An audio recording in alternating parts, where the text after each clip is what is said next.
Dankeschön.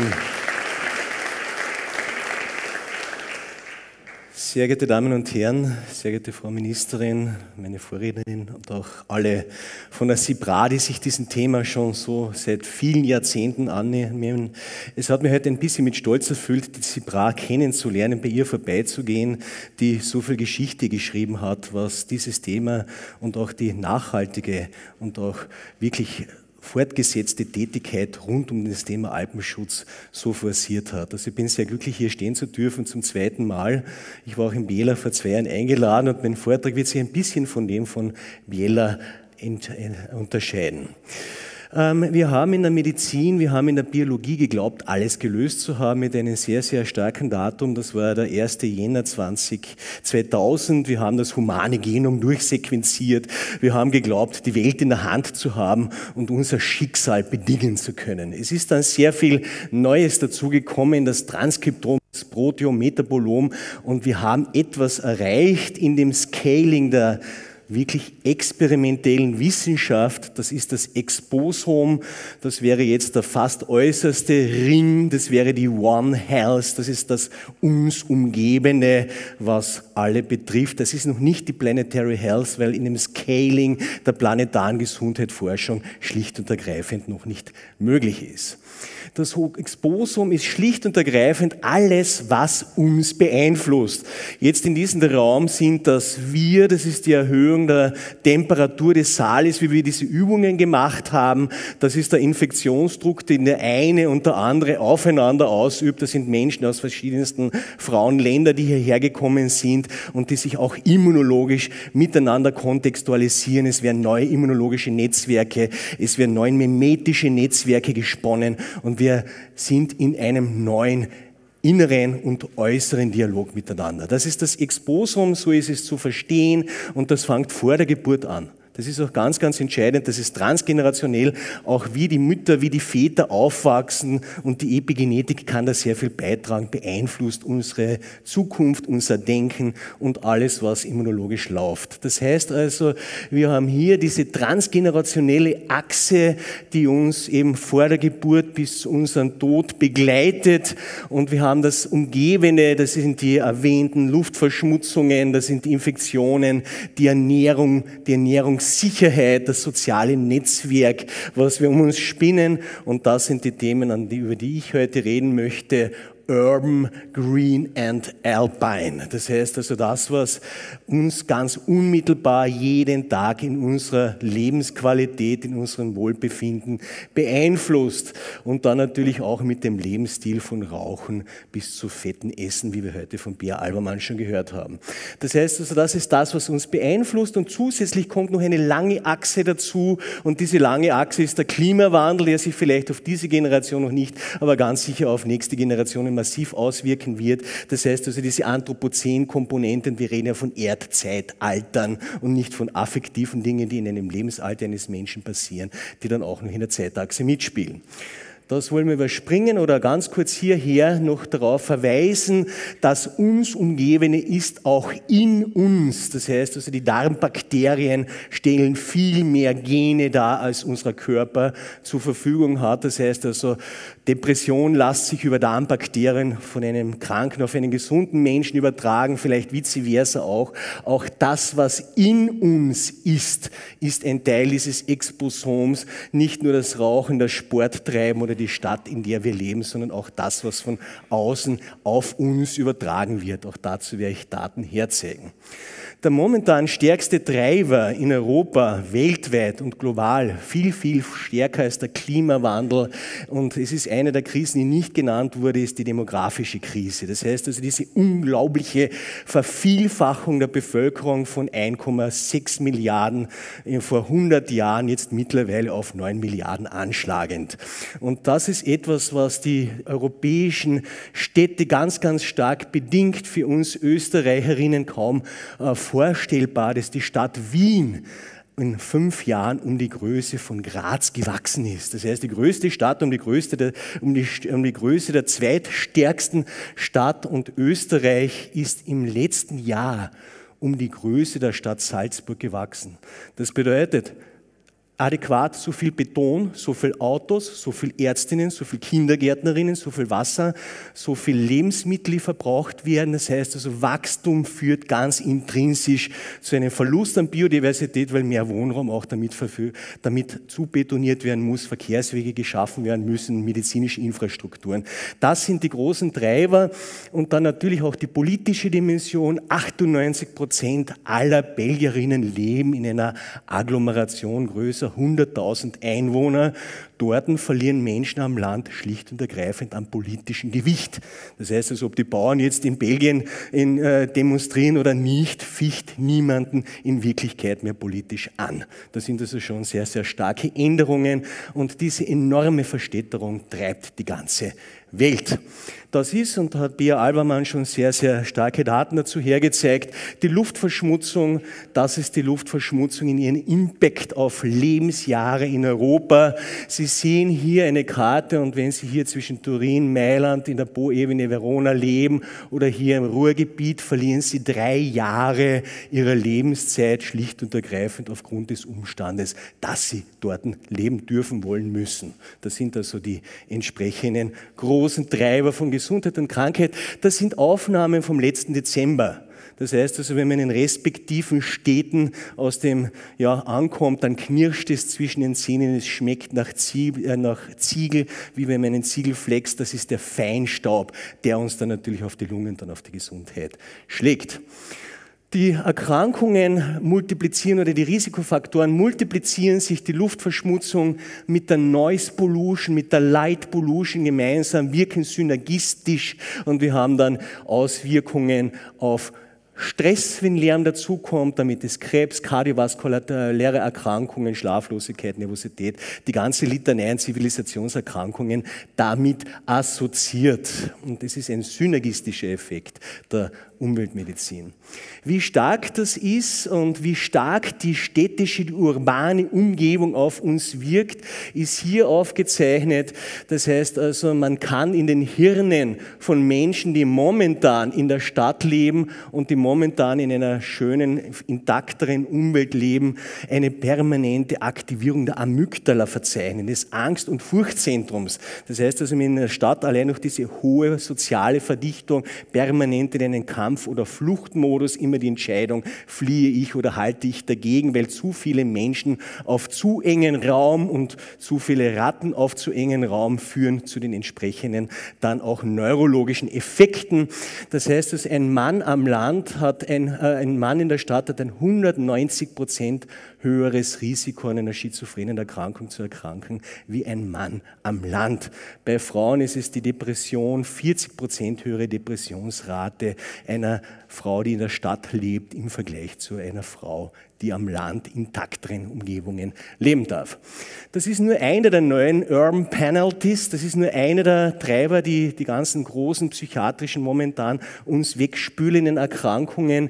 Es ist die Bewegungsarmut, es ist das Crowding, das wir schon besprochen haben. Es ist aber natürlich und gerade bei den Jugendlichen und Kindern die jetzt viel bildschirmbasiertere Freizeitgestaltung und natürlich auch etwas, was ganz, ganz stark wirkt, auf das wir heute noch zu sprechen kommen, das veränderte Mikrobiom, die andere Biodiversität. Diese Biodiversität, die wir nicht sehen, aber trotzdem immer um uns haben und die uns immunologisch formt und unser Schicksal, unseren gesunden Lebensjahre unterstreichen wird. Das Übergewicht ist klar, ein unglaublich glücklicher Zeitpunkt in der Menschheit war 2014 gleich viel übergewichtige wie untergewichtige Menschen auf der Welt. Das ist ein unglaublich toller Zeitpunkt in der Menschheitsgeschichte, weil das Untergewicht hat unsere ganze Geschichte geschrieben, aber gleich viel Übergewichtige wie Untergewichtige, zwar 2014, aber leider die damit assoziierten Gesundheitsprobleme. Spannend hier an dieser Grafik ist, dass Sie sehen, dass die Länder mit der mediterranen Diät, Griechenland, Spanien, Italien, viel mehr dicke Kinder haben als nördlichere Länder. Und das ist dramatisch. Das heißt also, diese ursprüngliche Ernährungsweise, die diese Länder auch in ihren Gesundheitsdaten ausgezeichnet hat, das ist verloren gegangen. Das sind ganz große auch zivilisatorische Systemwechsel eingetreten und je weiter im Süden, umso eigentlich dicker die Kinder, leider. Daher, und das ist heute schon gebracht worden, Sitting is the New Smoking, die berühmte Arbeit, das berühmte Titelblatt. Ein Mensch, der 11 Stunden pro Tag sitzt, hat ein 40% höheres Risiko an ein Mortalitätsrisiko als ein Mensch, der nur 4 Stunden pro Tag sitzt. Und selbst wenn wir nur 8 Stunden bis 11 Stunden sitzen, ist unser Mortalitätsrisiko 15% höher. Auch von Pia Albermann schon erwähnt heute. Das ist so, nur am Wochenende Sport zu machen, nutzt nichts. Es ist dieser tägliche Sport, dieses tägliche Radiofahren. Es ist dieses tägliche aus der eigenen Lebensumwelt schöpfende, moderate Physical Exercise. Das ist die gesund erhaltene Art und Weise, Sport zu treiben. Und die Weekend Warriors, die dann den 3000er in 15 Minuten machen, oder wie es jetzt gerade am Mont Blanc eben gebracht wurde, das ist nicht unbedingt gesundheitsfördernd, weil es ist der tägliche Sport. Damit ist es das Radfahren und die Mobilität. Wir ziehen jetzt den Schleier weg, wir ziehen den Schleier des Feinstaubs weg und gehen aus dieser umweltmedizinischen in die ökomedizinische Perspektive. Der Unterschied ist, dass die Ökomedizin sich mit den fördernden Aspekten beschäftigt. Was können wir aus den Alpen an uns Menschen an Gesundheitsbenefits herausziehen, nicht was schadet uns. Also eine spannende Querschnittsstudie von uns mit der Uni Innsbruck gemeinsam. Bergsportlerinnen haben viel weniger psychiatrische Erkrankungen, viel weniger Mental Load zu verzeichnen. 14% der Bergsportlerinnen im Vergleich zu 38% der allgemeinen Bevölkerung in Deutschland und Österreich leben unter mentalen Gesundheitsproblemen, verzeichnen auch sehr viel mehr positive Emotionen und es gilt, Sport am Berg ist durch nichts zu ersetzen. Je mehr wir uns am Berg bewegen, umso geringer ist der Mental Load, umso gesünder bleiben wir psychisch betrachtet. Das Ganze hat einen hübschen Namen bekommen in der Literatur, das ist die Alpine Green Exercise, das war bei uns in Österreich das Bergsteigen. Und das Bergsteigen ist auch wirklich gesundheitsfördernder als Indoor dieselbe Anzahl von Kalorien zu verbrauchen. Das heißt also Sport Indoor, und eine Studie von uns, wo wir ein Indoor-Laufband mit einer Wanderung auf der Höttinger Alm in Innsbruck verglichen haben und wir finden unglaublich viel stärkere Effekte, wenn wir dieselbe Art von Belastung im Grünen machen, mehr positive Affekte, stärker reduzierte negative psychologische Affekte, weniger Belastung, die man nach dem Sport verspürt und sogar Messwerte wie Cortisol, Herzfrequenzvariabilität und Blutdruck sind besser nach Sport im Grünen. Das ist das, was mein Team und ich in Salzburg machen. Und warum wir das gerade in Salzburg machen, liegt daran, die Uni ist da ein bisschen so auf der rechten Seite vom Mönchsberg, das ist die Salzach.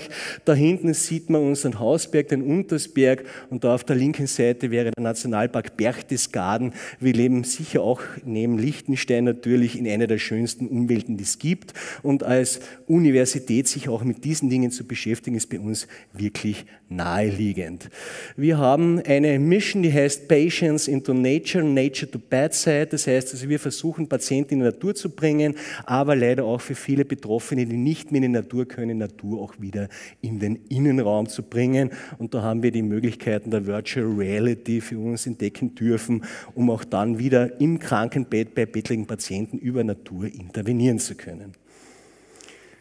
Die Alpen, und das wird auch der Ausgangspunkt eines oder der beiden Workshops sein, wirken multimodal, wirken über viele Hände, Arme und hilfreiche Agenzien auf die Gesundheit von uns Menschen. Das ist die Höhenlage, das ist die Bewirtschaftung der Alpine Pastures, das sind die Almen, das ist auch die Reizarmut, weniger Pollen, geringere Blühsaisonen für die Allergikerinnen, und das ist ganz stark die evolutionäre Konditionierung, über den Horizont zu schauen, evolviert, frisches Wasser zur Verfügung zu haben. All das, was unsere Alpen auch sind, wir sind genetisch drauf gebrämt, uns in diesen Regionen wohlzufühlen. Nicht überall, aber ja. Frauen sind da sehr viel empfindsamer und auch antizipierender. Bedeutet, eine Frau spürt diese psychologischen Effekte eines Urlaubs in den Alpen schon lange davor, ein Mann muss dann wirklich im Wald stehen oder am Berg stehen, damit er überhaupt diese mentalen Benefits erntet, die Dunkelheit, die Heilwasserformen, und da sind die Wasserfälle genannt als einer der wichtigsten Remedien, die sehr spezifisch alpin sind, die dreidimensionale Bewegung, weniger Menschen, aber auch der Bergwald. Warum der Bergwald? Der Bergwald hat das höchste Vermögen, Feinstaub zu filtern über die Bewachsung und die Behaarung, zum Beispiel der Bergkiefer, der Latsche. Das heißt also, kein Baum filtert so effizient Feinstaub. Eine Studie von uns, Balneary Therapy and Exercise for the Rejuvenalization of a Geriatric Population. Wir werden älter. Die älteren Menschen sind die einzig wachsende Bevölkerungsgruppe in Europa. Alle anderen Bevölkerungsgruppen schrumpfen und Alter ist mit Krankheit und mit Tod assoziiert. Und die Anzahl von gesunden Lebensjahren möglichst zu verlängern, das sei das Ziel. Wir haben 7 Tage in der Altersgruppe von 65 bis 85 am Berg interveniert, haben die Verjüngung des Immunsystems, aber auch die kognitive Leistungsfähigkeit und die Quality of Life quantifiziert. So schauen unsere klinischen Studien aus. Wir gehen mit unseren Probandinnen, mit unseren Studienteilnehmern auf den Berg, lassen sie sehr runtergekocht alpin baden und messen dann Effekte. Ganz wichtig bei älteren Menschen ist die statische Balance, und im Vergleich zu einer Kontrollgruppe, die einen Standardaufenthalt in den Alpen gemacht hat, haben wir eine bessere statische und nachhaltige Balance über ein halbes Jahr. Diese Menschen stürzen seltener, haben damit weniger Wirbelhalsbrüche, weniger Hüftbrüche, und damit ist das ein Faktor für die Gesundheit, und wir können diese Menschen immunologisch verjüngen. Ein junges Immunsystem kommt gut über den Winter, kann gut Krebs bekämpfen, und vor allem hier diese naiven Zellen, die wir durch eine einzige Woche alpinen Aufenthalt älterer Menschen induzieren können, das sind diese jungen immunologischen Zellen, die uns dann das Überleben im höheren Alter erleichtern und sichern. Das heißt also, wirklich faszinierende Ergebnisse, wie stark eine Woche Alpen auf ältere Menschen wirkt, mit einer sehr stark und gut kontrollierten Kontrollgruppe. Und vor allem auch, was wir sehr spannend gefunden haben, es wirkt auch gegen Demenz, es verbessert die kognitive Leistungsfähigkeit. Also schon sehr, sehr wichtige Sachen. Immer eine Frage, was macht man denn in der alpinen Natur? Und es gibt etwas, was in der letzten Zeit sehr stark auch aus deutschsprachigen Räumen getrieben am Alpenbogen anbrandet, und das ist das Waldbaden, das Shinrin-yoku, die Waldtherapie, wie sie genannt wird.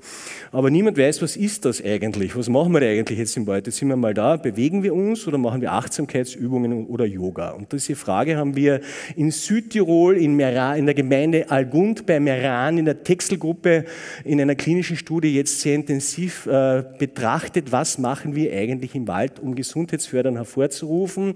Die Studie hieß Ankerstudie für Algund Nature and Climate Therapy Exercise versus Nature Connection.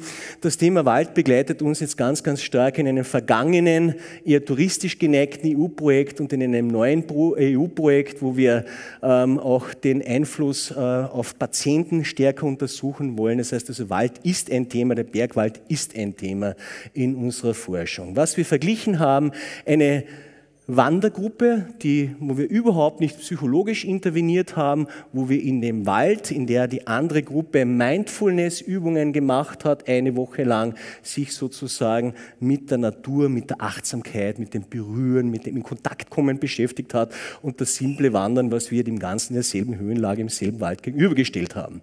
Wenn man die gesundheitsbezogene Lebensqualität als einer der wichtigsten und mit Morbidität und Mortalität assoziierten Faktoren betrachtet, dann stellen wir fest, dass die Bewegung, und da sind wir wieder bei der heiligen Bewegung, das heißt, dass die Bewegung und das Wandern im Wald war wesentlich signifikant wirksamer als die Achtsamkeit im Wald. Das heißt also, Yoga wunderbar, aber bitte, wenn wir den schon Natur, wenn wir den Raum zur Verfügung haben, bitte darin bewegen. Und spannend ist, und da sind wir jetzt auch bei dem durchaus feministischen Thema, Frauen in der Wandergruppe profitieren sogar noch mehr davon, signifikant mehr als ihre Männer. Das heißt also, auch hier sieht man auch noch Unterschiede. Wir haben dann hier den Blutdruck, die Blutdrucksenkung über eine Woche Intervention, wiederum ein halbes Jahr gemessen, ist die Blutdrucksenkung dann bei beiden Gruppen gleich. Das ist also eine schöne Geschichte.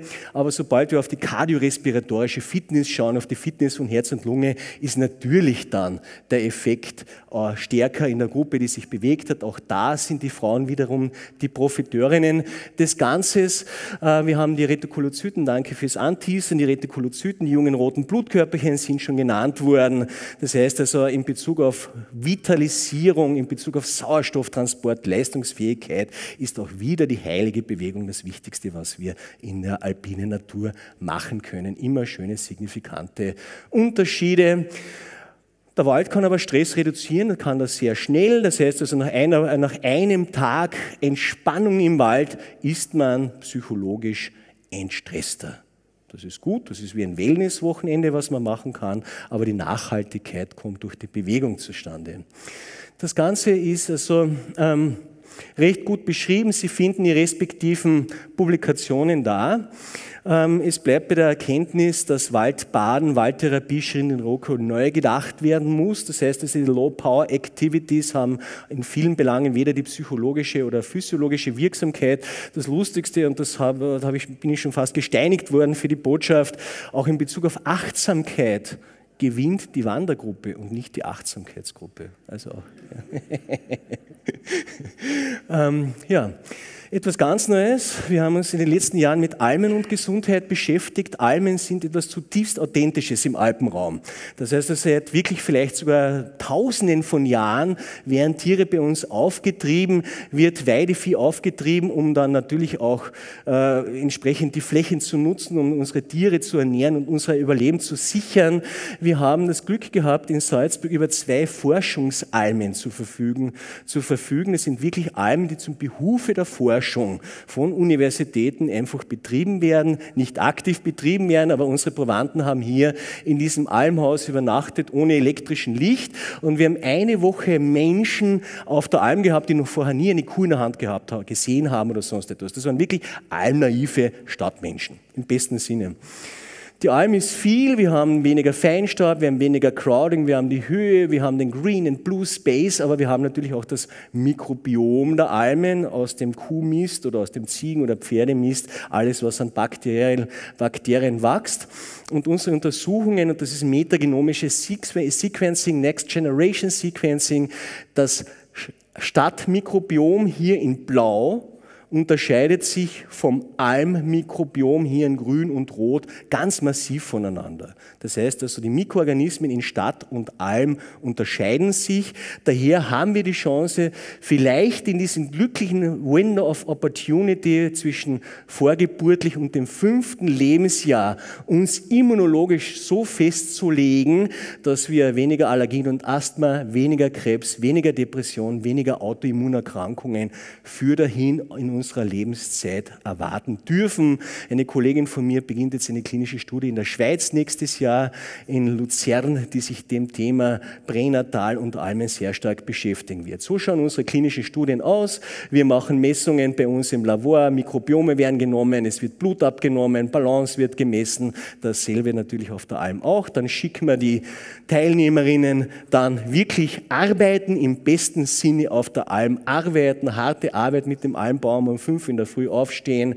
Das ist eine ganz besonders harte Tätigkeit, das ist das Zaunmachen, wo man dann wirklich schwere Holzprügel dann raufziehen muss. Das heißt also, unsere Menschen und unsere Teilnehmerinnen haben wirklich aktiv teilgenommen an dem Almleben, waren natürlich im entsprechenden Kuhkontakt, haben die entsprechenden Produkte verarbeitet, die Almbauern bei uns erzeugen.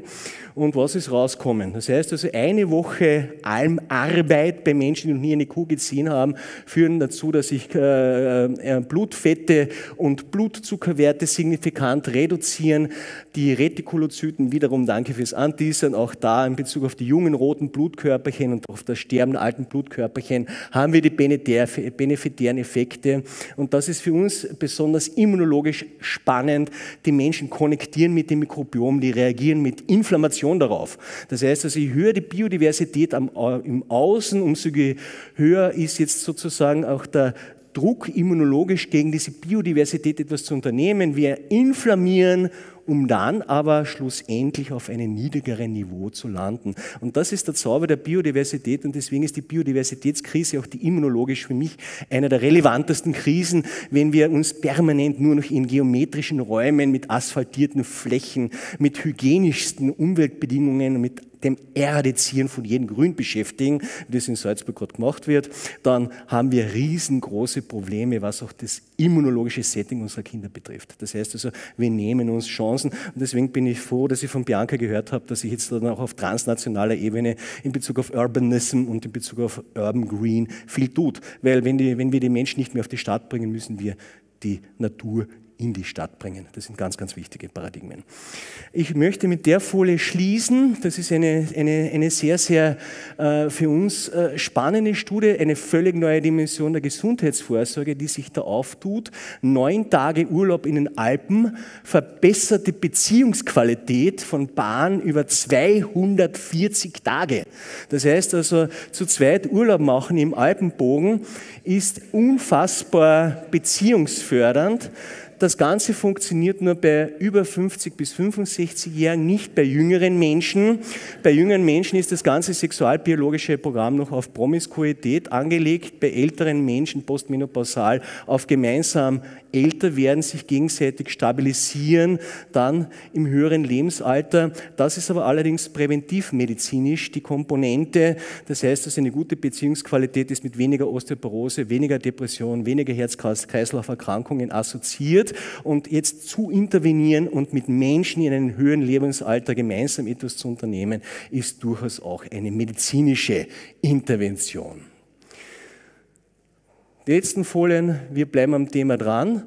Beim letzten Mal im Jänner habe ich die Wasserfälle gebracht, Wasserfälle gegen Allergie und Asthma. Heuer im Sommer haben wir die Chance, dass wir Wasserfälle gegen COPD, die wohl verbreitetste Lungenerkrankung, 25% aller Männer über 40 Jahren haben COPD in Europa, beschäftigen dürfen. Wie wirken Wasserfälle auf COPD? Wie wirkt sich ein Naturaufenthalt auf Immunalterung aus? Und das, wo wir am meisten Freude haben werden in den nächsten Jahren, ist ein Horizon Europe Projekt, wo wir dann mit 13 anderen Gruppen auf der ganzen Welt Nature-Based Therapies indikationsspezifisch vertiefen dürfen, um diesen Alpenraum mit anderen Räumen wie Coastal Blue in Barcelona oder Urban Green in Padua vergleichen dürfen. Gut, das heißt also ein unglaubliches Remedium, therapeutisch, präventiv, rehabilitativ, die Chancen in einem Gesundheitstourismus und in der Regionalentwicklung aus diesem auch heilsamen Umfeld gewinnen kann.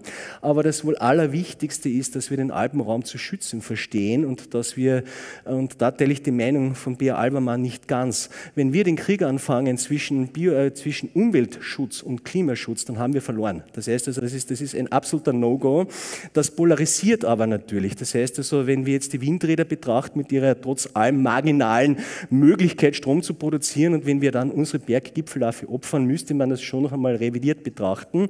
Aber das sollten wir niemals zwischen uns als Keil reintreiben lassen. Das ist ganz, ganz entscheidend, dass wir bitte auf diesen Umweltschutz- und Klimaschutzdingen sehr kongruent bleiben. Wichtig ist aber trotzdem, dass wir die wenigen eigentlich noch anthropogen noch gering überformten Gebiete, die wir in Europa haben, bewahren. Und deswegen bin ich stolz, hier stehen zu dürfen, von der SIPRA eingeladen zu sein, weil viele andere Flächen haben wir nicht mehr, wo Menschen nicht waren, aber Kühe vielleicht schon vor uns.